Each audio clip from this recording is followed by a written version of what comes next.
Assalamualaikum warahmatullahi wabarakatuh.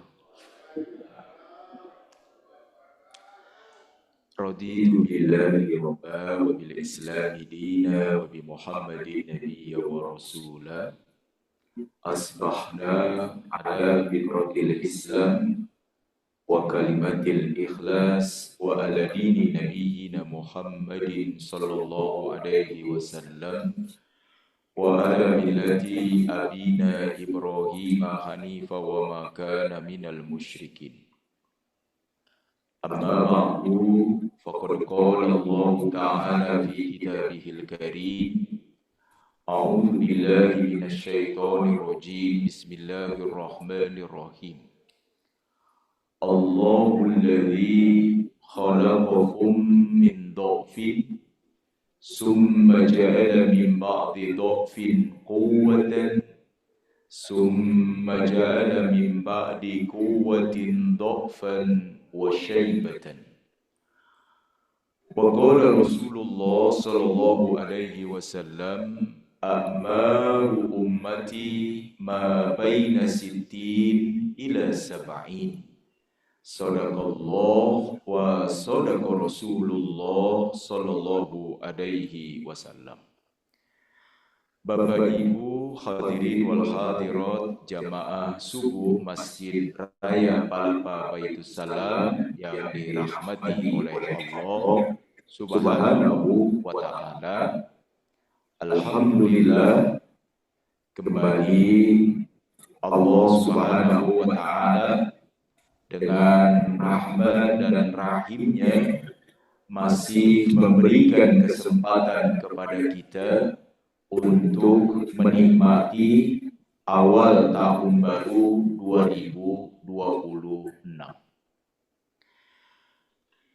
Bapak Ibu yang dirahmati oleh Allah Subhanahu wa taala, di dalam rangka mengupas tema tentang bersyukur terhadap nikmat umur dan waktu, kita bisa membuka dua buku yang bisa kita jadikan sebagai bacaan ringan kita menyongsong tahun baru 2026. Yang pertama, buku yang ditulis oleh Sayyid Ali Dajjal yang judulnya adalah Ya Shahibas Sittin. Kalau diterjemahkan, wahai orang-orang yang sudah berumur 60 tahun. Yang kedua, buku ringan yang ditulis oleh Komarudin Hidayat, judulnya Psikologi Kematian. Bapak dan Ibu yang dirahmati oleh Allah Subhanahu wa taala, di dalam buku Ya Shahibas Sittin, wahai orang-orang yang berumur 60 tahun, di situ diberikan pemaparan betapa kita wajib bersyukur terhadap nikmat umur yang Allah Subhanahu wa taala anugerahkan kepada kita. Khusus buat orang-orang yang berumur 60 tahun, maka di situ diberikan petunjuk untuk menghindari 4 hal. Yang pertama, menghindari segala sesuatu yang sia-sia dan kemudian tidak bermanfaat. Karena Nabi yang mulia mengatakan, min husnil islamil mar'i tarbuhu ma la ya'nihi. Di antara kebaikan Islam adalah Islam memerintahkan kepada umatnya agar meninggalkan, menjauhi perbuatan-perbuatan yang sia-sia, perbuatan-perbuatan yang tidak ada manfaatnya. Jadi setiap kita itu bisa merenung saja. Setiap yang tidak ada manfaatnya, hindari. Setiap yang tidak ada gunanya, jauhi. Bagi orang-orang yang berumur sudah 60. Bukan berarti yang belum 60 cuek aja, bukan. Tapi maksudnya udah umur 60 mau kemana? Misalnya udah umur 60 masih di pinggir empang aja, mau ngapain? Ya begitu. Maka kalimatnya adalah menghindari perbuatan yang sia-sia. Yang ketiga, kata Sayyid Ali Dajjam itu, hindari nyabut uban. Udah umur 60, uban gak usah dicabut, diemin aja. Ya, kenapa? Karena uban itu adalah cahaya buat orang-orang yang beriman. Maka Nabi mengatakan, kalian jangan pada cabutin ubannya, karena uban itu adalah cahaya orang-orang yang beriman kelak di hari kiamat. Bahkan Nabi Ibrahim aja minta ditambahin ubannya. Ya, begitu Nabi Ibrahim melihat umurnya, kan Nabi Ibrahim itu umurnya hampir 200 tahun. Begitu dia lihat ubannya, dia bertanya, ya Rob, ini apaan putih? Maka Allah berfirman, itu adalah cahaya buat orang-orang yang beriman. Uban, syaibah. Maka Nabi Ibrahim mengatakan, kalau begitu tambah dan tambahkan lagi uban di kepalaku. Maka hindari nyabut uban. Bapak dan Ibu yang dirahmati oleh Allah Subhanahu wa Ta'ala, memang terkadang uban, ya hadirin sekalian, itu sebenarnya bisa menjadi filter. Uban itu sebenarnya bisa menjadi penjaga. Uban itu bisa menjadi pengawas. Misalnya, mohon maaf sekali lagi, ada orang sudah umur 60, kemudian rambutnya uban, kemudian nyawer misalnya. Kan orang itu orang udah ubanan masih nyawer aja, nah kan malu. Maka uban itu sebenarnya adalah pengawas. Fa'aina tazhabun? Mau pergi kemana? Udah ubanan masih begitu aja. Itu makanya hindari mencabut uban. Yang ketiga, kata Sayyid Ali Dajjam, kurang-kurangin cinta sama dunia. Jadi kurang-kurangin cinta sama dunia ketika umur sudah 60 tahun. Bapak dan Ibu yang dirahmati oleh Allah Subhanahu wa Ta'ala, dulu waktu masih muda, di kantong isinya sisir. Nggak apa-apa, orang masih muda, ya. Kemudian rambutnya klimis, ya, orang masih muda, nggak apa-apa, ya. Tapi kalau udah umur 60, kayaknya nggak pas.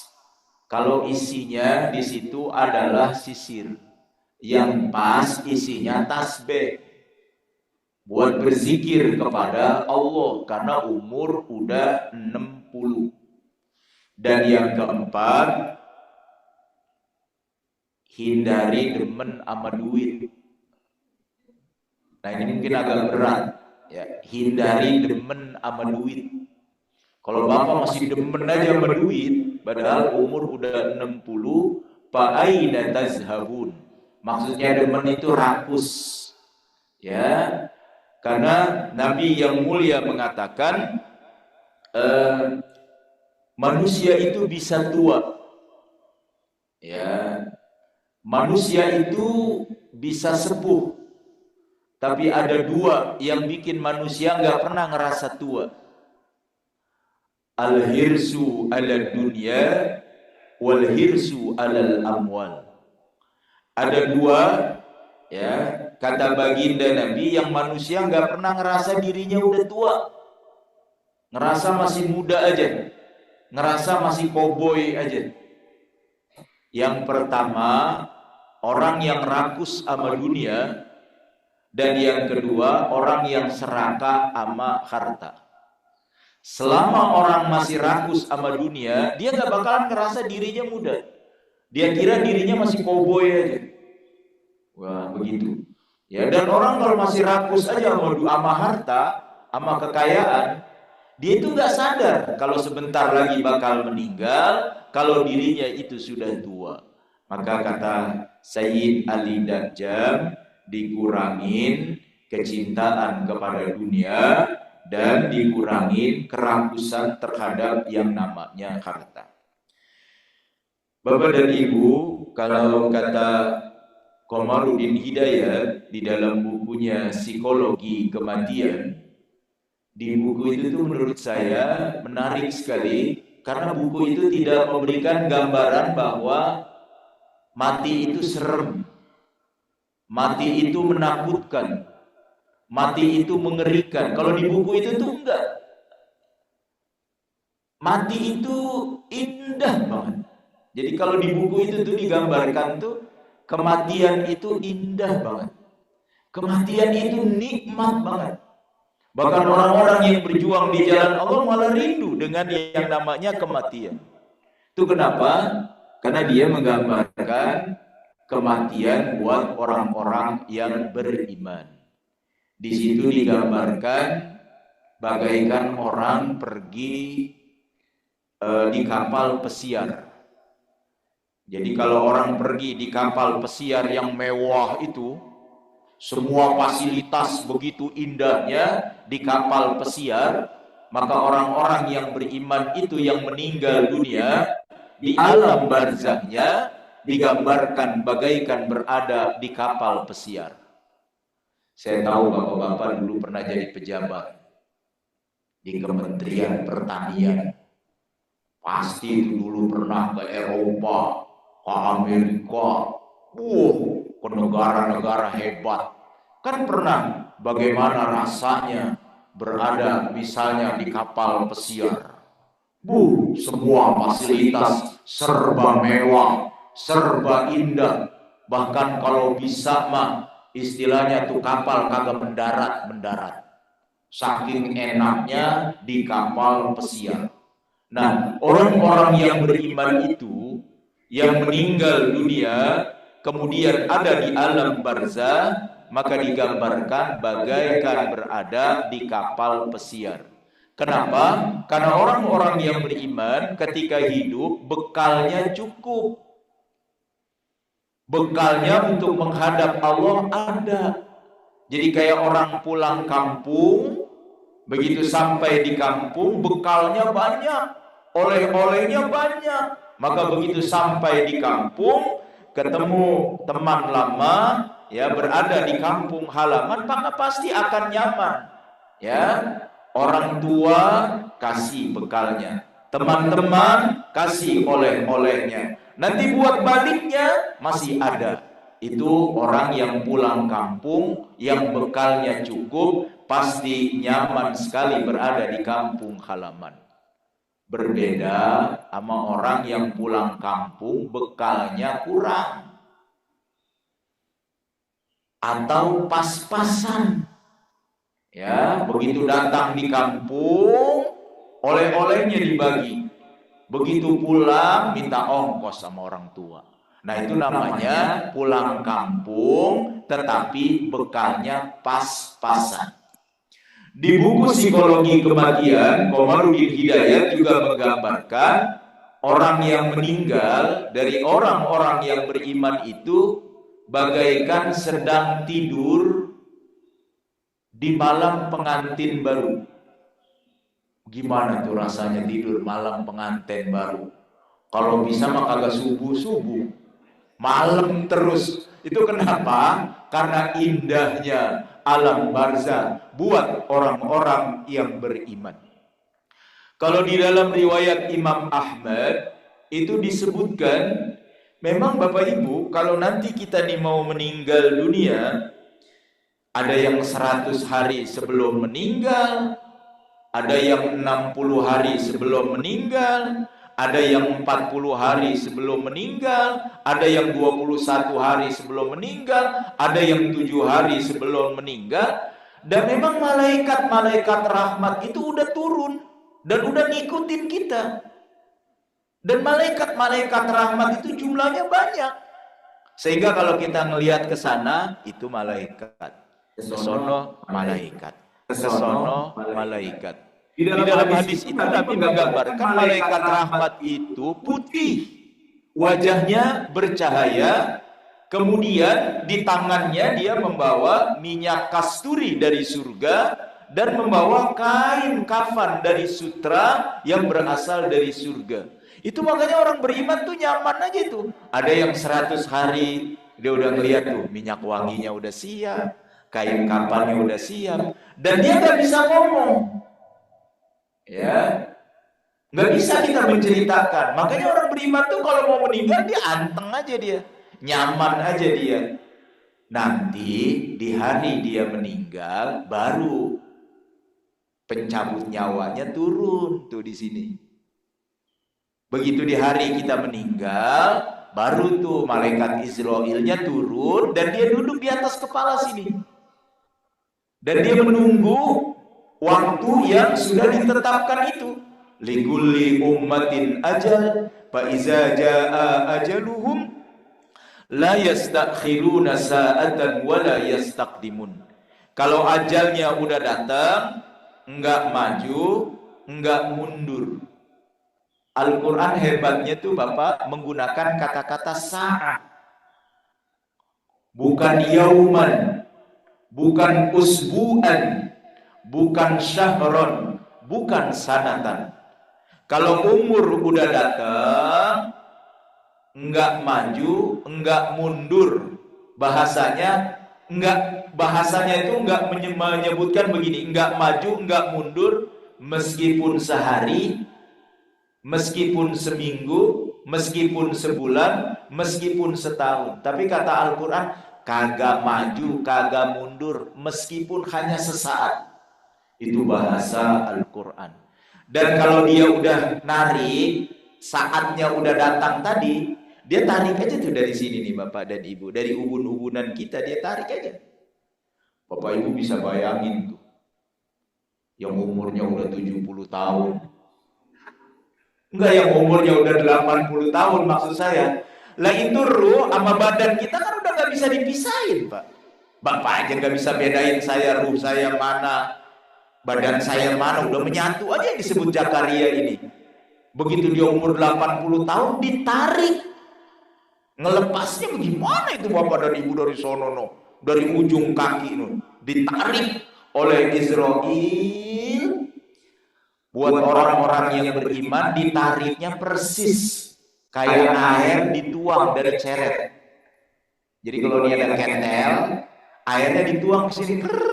Itu kira-kira orang-orang yang beriman itu nariknya lembut bagi orang-orang yang beriman. Bapak dan Ibu, begitu dia lepas, lah malaikat yang udah ngelilingin kita tuh, kan tadi udah bawa minyak wangi, udah bawa kain kapan sutra dari surga. Begitu ruh kita lepas, dia tangkap itu ruhnya. Pakai minyak wangi dan kain kafan yang dari itu. Dan ruh dia bawa tuh semua ke langit satu. Nanti di langit satu ditanyain tuh, hei, itu ruhnya siapa? Kata malaikat-malaikat di langit pertama, wangi banget. Gitu. Nanti nggak disebutin namanya ya, bapak-bapak, nggak disebutin nama. Kalau saya biasanya begitu ruh saya lepas, ditangkap, kemudian sampai di langit satu, ditanya itu ruhnya siapa? Nggak dijawab oleh malaikat yang bawa, itu ruhnya Ustadz Zakaria. Enggak. Jadi nanti dijawabnya itu ruh yang suka ngasih kuliah subuh di Masjid Palapa setiap Jumat pertama. Ntar kata malaikat di langit satu, oh begitu, kagum dia, masuk. Nanti di langit kedua begitu, langit ketiga. Nah nanti bapak-bapak akan disebut sesuai dengan kebiasaannya, bukan namanya.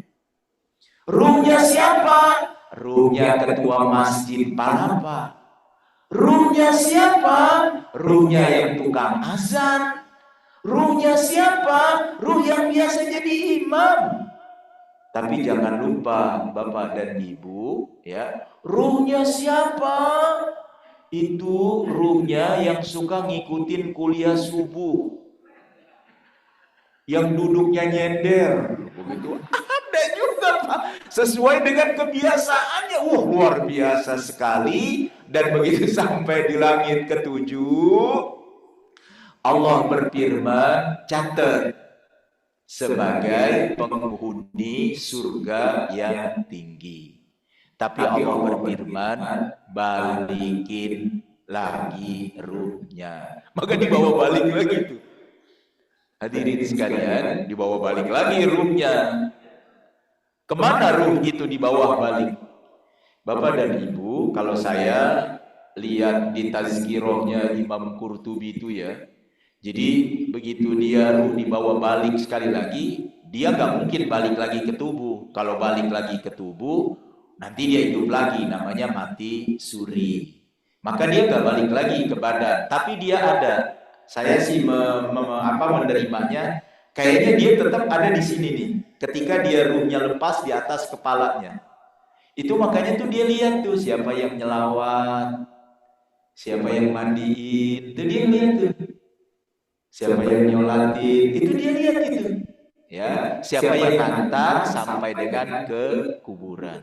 Begitu sampai di barzah, semua orang sudah pulang, baru kalau malaikat nyuruh melengos ke kanan, berarti dia masuk ke alam barzah dan dia mendapatkan kenikmatan di alam barzah yang namanya nikmat kubur. Tapi kalau suruh nengoknya ke kiri, dia masuk ke alam barzah dan dia mendapatkan siksa kubur. Itu makanya orang-orang yang beriman mah hidupnya indah betul. Ya, Bapak dan Ibu, kalau Bapak dan Ibu mau ulangan nih, mau naik kelas nih dari kelas 3 ke kelas 4. Ulangannya, soalnya dikasih, jawabannya dikasih. Kayaknya nggak mungkin bapak-bapak nggak lulus. Nggak mungkin ibu-ibu nggak lulus. Itu nggak mungkin. Bayangin Bapak, mau masuk surga, kuncinya udah dikasih. Masa kunci udah dikasih kita nggak masuk? Nggak mungkin juga.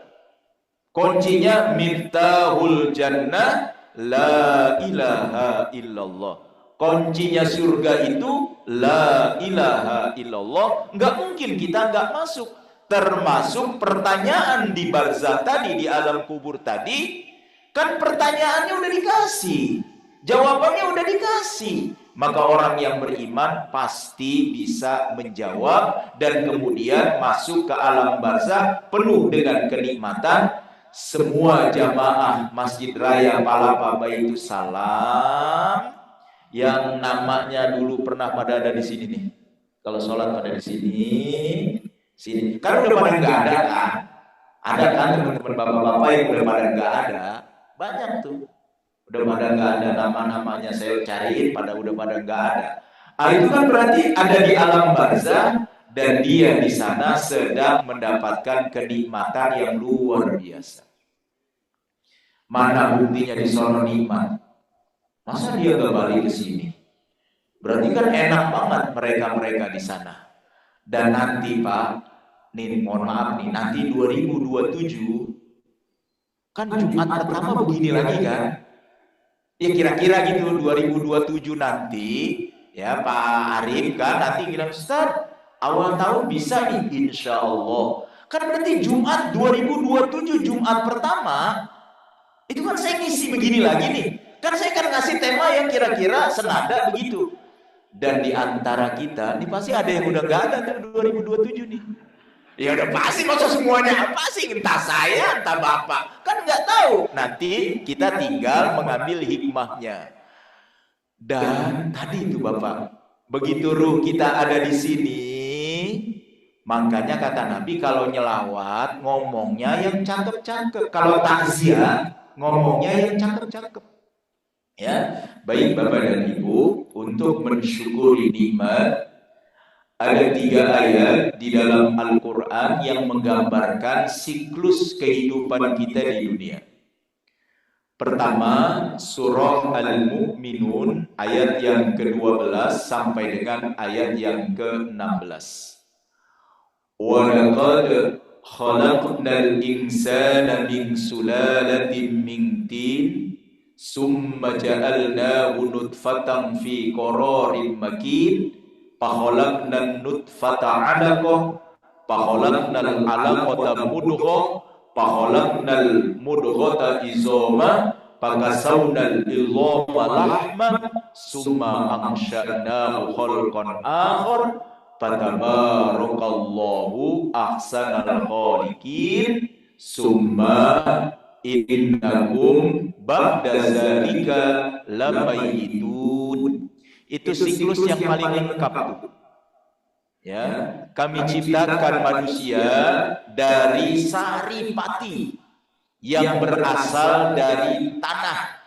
Kemudian Allah jadikan nutfah, nutfah Allah jadikan alaqah, alaqah Allah jadikan mudghah, mudghah kemudian dibungkus oleh yang namanya daging, tulang belulang dibungkus oleh yang namanya daging, kemudian Allah meniupkan ruh. Summa ansha'nahu khalqan akhar, begitu kita ditiupkan ruh, maka kita menjadi makhluk yang baru. Jadi sebelumnya dari nutfah, alaqah, mudghah, izoma, lahma itu makhluk yang lain. Kenapa makhluk yang lain? Karena belum ada ruhnya. Karena belum ada nyawanya. Hidupnya adalah hidup sel. Kita baru jadi manusia setelah 120 hari kita menjadi manusia. Kemudian kalau di ayat itu enggak digambarkan kehidupan di dunianya, tapi ditutup dengan ayat summa innakum ba'da zalika lamayitun. Setelah nanti hidup di dunia, ujungnya umen atu. Hidup kita di dunia ini ujungnya umen atu. Lamayitun, pasti mati. Jadi di dunia ini kayaknya yang pasti umen itu doang tuh Pak. Kayaknya ya, di dunia itu yang pasti umen itu doang tuh mati. Dan yang lain mah kayaknya kagak yang pasti deh. Ya, di dalam kehidupan kita ini. Janji sering meleset. Menjanji doang mau bayar utang. Sampai kini hari utang kagak dibayar-bayar. Ya, itu kan berarti janji meleset. Di dunia ini harapan, Pak. Harapan suka hampa. Di dunia ini harapan suka hampa. Harapannya mah dia bagi gua, kagak. Harapannya dia perhatiin sama gua, ternyata enggak. Kan memang harapan di dunia ini banyak yang hampa. Dan di dunia ini bahkan cinta yang harusnya murni dan sejati, malah banyak cinta yang bertabur pengkhianatan. Wah, itu kenapa? Karena memang di dunia ini tidak ada yang pasti, yang paling pasti umen atu, kematian. Karena itu kagak maju dan kemudian kagak mundur. Bapak dan Ibu, itu ayat pertama yang menunjukkan siklus kehidupan kita, ya, dari mana kita diciptakan, dan kemudian di situ perkembangannya jelas banget. Kalau di hadis Nabi merincinya, inna ahadakum yujma'u fi batni ummihi arba'ina yauman. Air ketemu air jadi darah 40. Darah berkembang menjadi daging itu 40.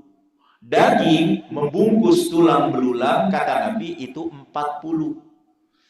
Setelah 40 kali 3, baru kemudian ditiupkan ruh. Nah, itu baru Nabi merincinya dari surat Al-Mu'minun tadi. Nah, Bapak dan Ibu yang dirahmati oleh Allah, begitu kita lahir, bagaimana kualitas hidup kita? Nah, itu adanya dalam surah Rum ayat yang ke-54.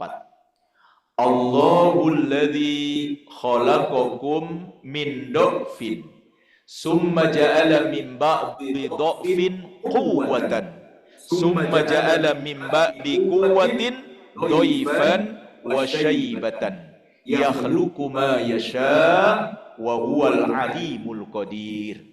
Itu surat Rum ayat yang ke-54. Dialah Allah yang menciptakan kalian lemah. Kemudian dari lemah Dia jadikan kita manusia kuat. Kemudian dari kuat Dia jadikan kita manusia lemah lagi, dan bahkan kemudian beruban. Itu kira-kira kita begitu tuh. Begitu kita lahir di dunia lemah, boro-boro baju benang selembar aja kita nggak bawa, lemah sekali waktu kita dilahirkan itu. Boro-boro bisa makan gemplong, ya boro-boro begitu lahir kita makan gemplong gado-gado, ya. Cuma bisa kita minum air susu ibu kita. Boro-boro kita bisa lari, ya, bergoleng ke kanan ke kiri aja belum bisa, lemah sekali. Tapi bahasa Al-Qur'annya dari lemah itu Allah menjadikan kita menjadi kuat. Tuh makanya anak-anak kita kalau masih umur setahun, 2 tahun, 3 tahun itu masih rentan dia dengan penyakit. Ya, anak-anak bayi itu, ya, dia menumbuh gigi aja panas dia badannya. Tuh masih lemah dia. Dia baru benar-benar kuat nanti udah tidak lagi sering sakit umur 5 tahun sampai dengan umur 7 tahun itu udah nggak ke rumah sakit dia, ya. Dan kemudian 7 tahun dia anak-anak, dia menjadi remaja, dia menjadi pemuda, dan kemudian menjadi orang dewasa. Ya, kira-kira bapak-bapak ingat dah waktu umur 17 tahun Gunung Semeru aja tuh begitu tingginya, tapi kalau diajak naik Gunung Semeru kuat. Lah di umur begini maka Gunung Sahari juga ogah. Gunung Sahari kan di situ ya, datar ogah udah. Itu kenapa? Karena dulu memang kuat sekali. Ya.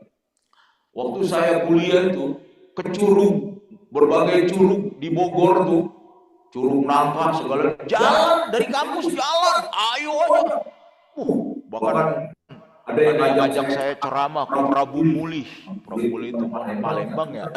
Ayo aja lewat darat, ayo aja tahun itu mak, tahun 90-an. Kagak ngerti saya. Ayo aja ke Prabu Muli. Lah umur saya udah 52 begini Pak, boro-boro ke Prabu Muli. Saya mah diajak ke Brebes aja udah ogah. Capek, beda udah masanya. Ya, itu kenapa? Karena begitu kita masuk ke usia 40, usia 50, maka kita mulai lemah, kata Al-Quran, dan kemudian ada ubannya. Ya, nggak bisa dibohongin. Ya, kalau saya tahu saya udah tua, saya nih Pak, di kampus itu lantai 7. Tiap pagi berebut lift sama mahasiswa. Kalau naik lift saya udah capek apa, naik tangganya itu udah capek. Berarti saya sudah tidak muda lagi. Ya, Bapak nanti ngitung dah. Dulu ingat nggak waktu main bola tangkis? Waktu muda. Laberset Bapak sanggup main bola tangkis. Ya, lah sekarang mah setengah set aja udah ngos-ngosan. Baru 2-3 kali tepokan jugaan. Kenapa? Karena kata Al-Quran memang lemah. Ya, bahkan kemudian dia tumbuh uban. Ya, Bapak dan Ibu yang dirahmati oleh Allah. Saya mohon maaf ya, di buku itu tuh agak menarik tuh. Di bukunya Sayyid Ali Dajjal itu. Maksud saya menarik, iya kalau nyambut uban nggak boleh. Tapi kalau mewarnai uban di situ boleh. Menarik sekali itu, ya, dengan berbagai kasus yang dia tunjukkan, ya, mewarnai itu boleh, ya. Saya tahu, ya, nggak bolehnya warna hitam katanya. Kalau di kita kan begitu, nggak boleh warna hitam karena memang Nabi melarang warna hitam. Berarti warna yang tidak hitam boleh. Ya, dalam pengertian hukum secara secara zahirnya itu karena Nabi melarang yang hitam, berarti kalau warnanya enggak hitam berarti boleh. Ya, Bapak dan Ibu itu harus dilihat kasusnya seperti apa, ya, dan juga mewarnainya untuk apa. Itu penting banget. Di dalam Sayyid Ali Dajjal itu boleh mewarnai itu dengan warna hitam jika satu untuk perang. Jadi kalau perang mewarnai rambut warna hitam boleh, Nabi tidak melarang. Kalau perang, kenapa? Karena waktu perang Badar ada sahabat yang mewarnai rambutnya dengan warna hitam. Karena musuh 1000, kaum muslimin 300. Lah kalau ubanan semua bagaimana? Melawan 1000. Maka ada sahabat yang didiamkan oleh Nabi untuk kepentingan yang namanya perang. Ya. Yang kedua, ini mohon maaf sekali lagi. Boleh ngitemin rambut bagi yang mau nikah lagi. Barangkali karena ada perempuan yang gak suka laki ubanan. Ya, barangkali dianggap sebagai lemah, ya, bagi yang duda. Saya lagi ngomongin duda, barangkali masih mau, silakan, ya. Karena beda sama ibu-ibu. Kalau bapak-bapak emang nggak bisa sendiri, Bu. Nggak bisa, nggak tahu, saya juga ada bingung ya. Laki-laki tuh nggak bisa dia. Beda sama perempuan tuh, Pak. Dia kuat sendirian tuh. Laki-laki mah nggak bisa, karena dia kopi dibikinin. Laki bapak, Bu, laki nih bapak-bapak, umur potongannya doang kuat, padahal mah kolok. Lah beneran, makan kita diambilin. Coba dah, kalau bapak sakit, ibu sakit minta dilayanin, beda sama ibu mah kuat. Itu makanya kata saya, ibu mah sebenarnya tangguh sekali. Coba aja dia men setiap bulan, Pak. Istri kita itu men setiap bulan, ngeluarin darah tiap bulan. Malah ada yang sakit keluarnya itu. Dan dia terbiasa aja itu. Belum lagi kalau dia hamil itu ngidam. Luar biasa sekali ngidam tuh, tersiksa sekali. Ya. Belum lagi nanti kalau dia mengandung tuh 6 bulan, 7 bulan, 8 bulan. Dia tanggung tuh Pak, sendirian. Emang ada ibu yang nyopotin dulu sebentar kan? Enggak kan? Dibawa, itu artinya tangguh sekali istri kita itu. Dan begitu dia melahirkan, Masya Allah, perjuangan luar biasa. Bapak mah, makanya cari rumah sakit tuh kalau istri meninggal yang laki boleh masuk. Yang suami boleh ngeliatin. Kalau di rumah sakit pas yang arah ke Kramat Jati itu Harapan Bunda. Nah, kalau di Harapan Bunda itu istri melahirkan, kita laki boleh masuk tuh. Boleh ngeliatin kita. Beneran, saya liatin, Pak. Itu pala mau keluar bersimbah darah, pala anak saya itu. Dari jam 4 sampai jam 7 bakal keluar. Istri saya udah mau meninggal begitu. Masya Allah, luar biasa sekali, bersimbah darah. Begitu dokternya pagi jam 7 datang, sesar. Lah kata saya dari semalam aja sesar. Itu dokter, Masya Allah. Habis disesar, istri saya itu perutnya bukan makin kempes, Pak, makin besar. Ternyata infeksi. Keluarin darah setiap hari, Masya Allah, di rumah sakit. Luar biasa. Itu makanya saya tidak bisa mengkhianati perempuan. Luar biasa. Makanya ibu-ibu mah tangguh, kuat. Beda sama bapak-bapak. Makanya yang mati duluan bapak-bapak. Umumnya. Itu mereka tangguh, darahnya dikeluarin terus dan lain sebagainya. Bapak dan Ibu. Dan yang ketiga, surat Al-Baqarah ayat 28. Kaifa takfuruna billahi wa kuntum amwatan fa ahyaakum summa yumitukum summa yuhyikum summa ilaihi turja'un. Kenapa kalian tidak bersyukur kepada Allah? Sebelumnya kalian mati, kemudian dihidupkan, kemudian dimatikan, dan nanti dihidupkan kembali. Kita mati 2 kali dan kita hidup 2 kali. Kita pernah mati sekali Bapak dan Ibu, yaitu tadi tuh waktu 0 sampai dengan 120 hari.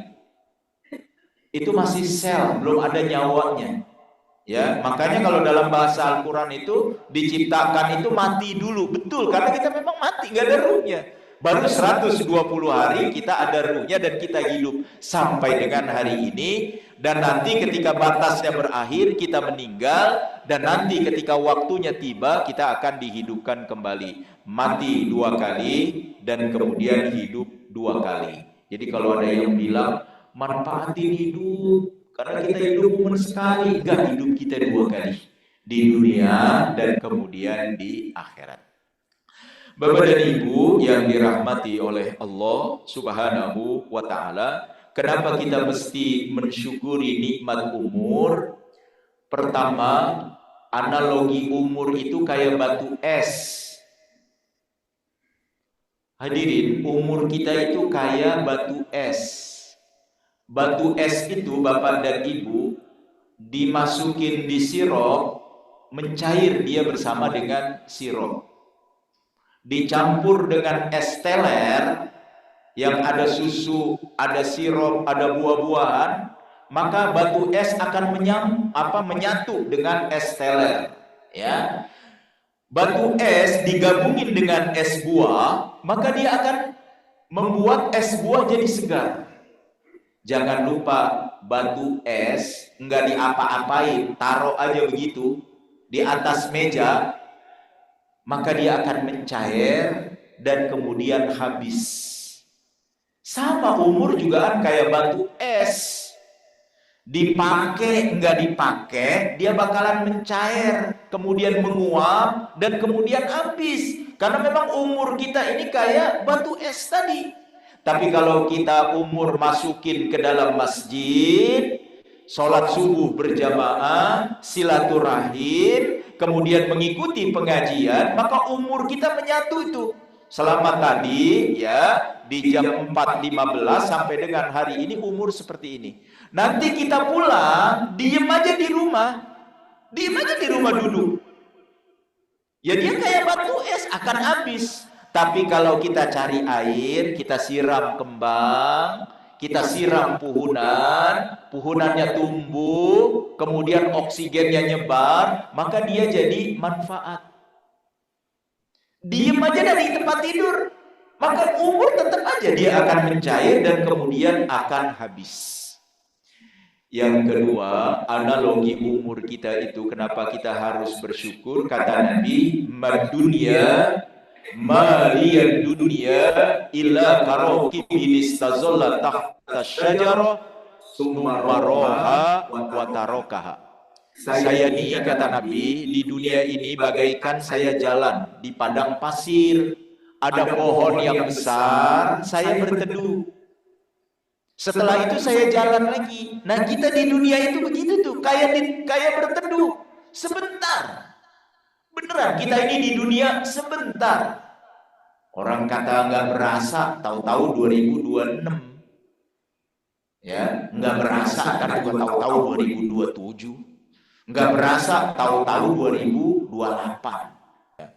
Bapak dan Ibu, saya memulai dengan tanya jawab yang tertulis dulu. Bagaimana cara menjaga semangat dan rasa syukur di saat usia bertambah, terutama ketika melihat ya keterbatasan fisik atau peluang yang mungkin menyempit. Bapak dan Ibu, saya berulang-ulang menyampaikan hadis Nabi, ya, seandainya besok hari kiamat, kata Nabi, dan kita itu udah dikasih tahu besok hari kiamat. Terus kata Nabi, di tanganmu ada benih, di tanganmu ada biji, di tanganmu ada tanaman, kata Nabi, tanam. Padahal besok mau hari kiamat. Kenapa? Karena besok itu Bapak dan Ibu masih 24 jam, besok itu masih 12 jam. Dengan harapan ketika kita menanam, maka ada tumbuhan.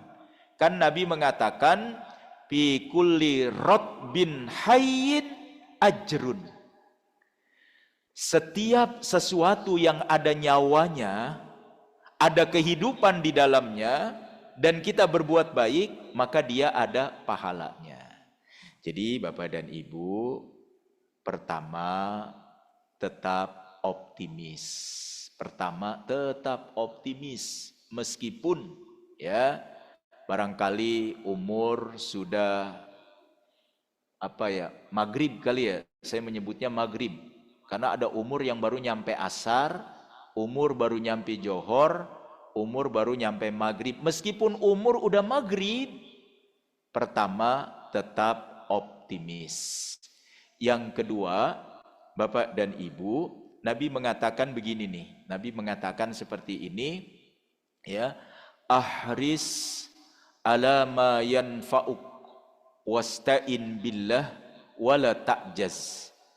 Terus meneruslah kalian untuk berbuat baik sekemampuan, dan terus meneruslah meminta tolong kepada Allah, wala ta'jaz, dan jangan melemah, jangan bikin kendor, tapi semangat terus.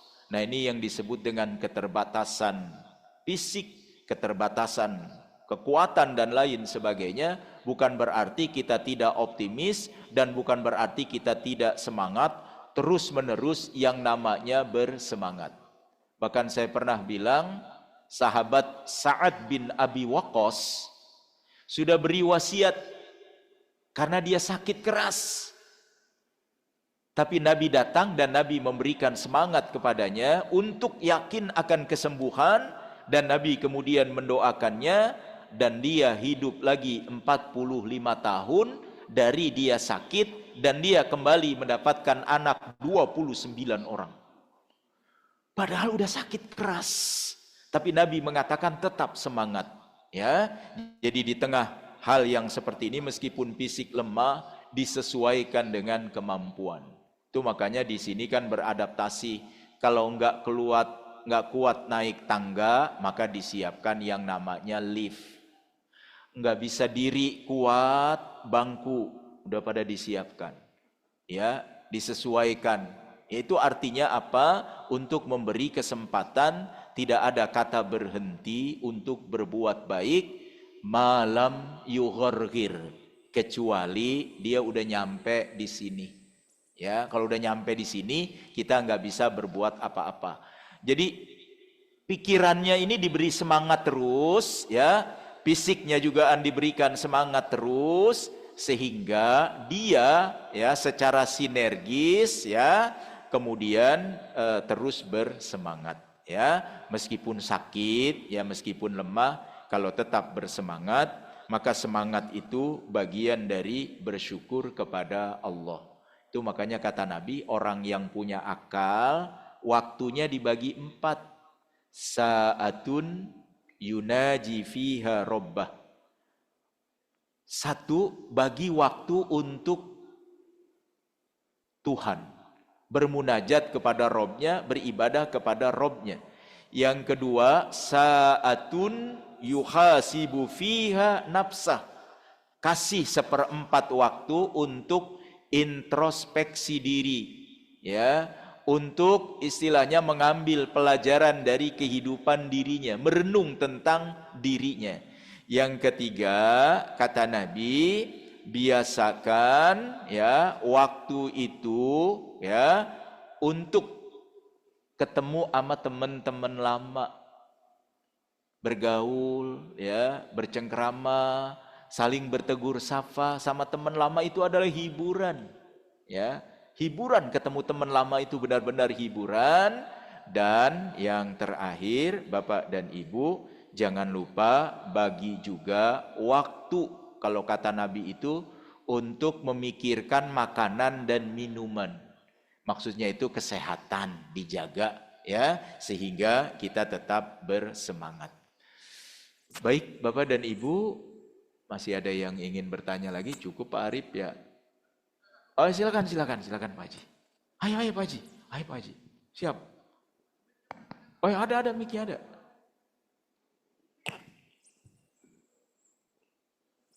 Terima kasih Pak Ustadz.